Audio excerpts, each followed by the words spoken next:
యువతులు కన్వీనర్ గా ఉన్నారు. సంవత్సరం 2 సంవత్సరాల నుంచి సోషల్ పాలసీ ఉన్నారు. మరి ఈ రోజు డాక్టర్ రామ్ మనోహర్ లోహియా గారి 116వ జయంతి సందర్భంగా మరి ఇక్కడ వచ్చేసినటువంటి అతిథులు మరి ముఖ్యంగా డాక్టర్ రామదాస్ గారు చాలా పెద్ద మనుషులు, మరి రామనాథ్ గారితో కలిసి పనిచేశారు.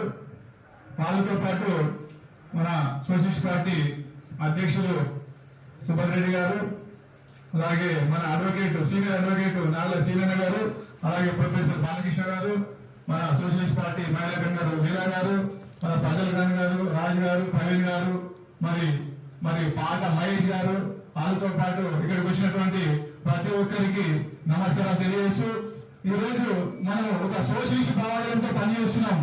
మరి గుర్తుపెట్టుకోవాలి, ఈ రోజు ఇక్కడ తెలంగాణ రాష్ట్రంలో మరి నిన్న బీజేపీ ఒకసారి పోగొట్టారు, టీఆర్ఎస్ ఒకసారి ఇక్కడ టీఆర్ఎస్, బీజేపీ, కాంగ్రెస్ 3 పార్టీలు కూడా రైతులకు పేదలకు ఏమి చేయలేకపోయినాయి.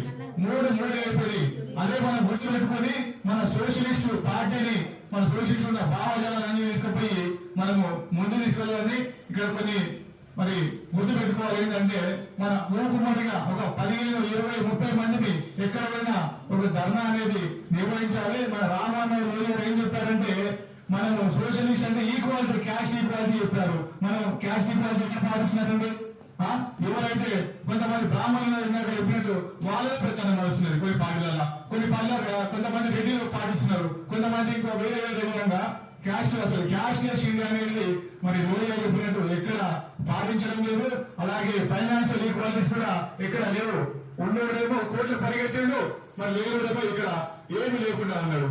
ఇలాగా 7 ఈక్వాలిటీస్ అని చెప్పి ఒక 7 సూత్రాలు రామనాథ్ లోహియా చెప్పినటువంటి ఏవైతే ఉన్నాయో అవి మనం పాటిస్తామని చెప్పి, అలాగే ప్రతి ఒక్కరూ మన కష్టపడి మనం ముందుకు వెళ్ళాలని చెప్పేసి మరి అందరికీ ఈరోజు ఇక్కడ వచ్చినటువంటి అందరికీ ధన్యవాదాలు తెలియజేస్తూ ముగిస్తున్నాం.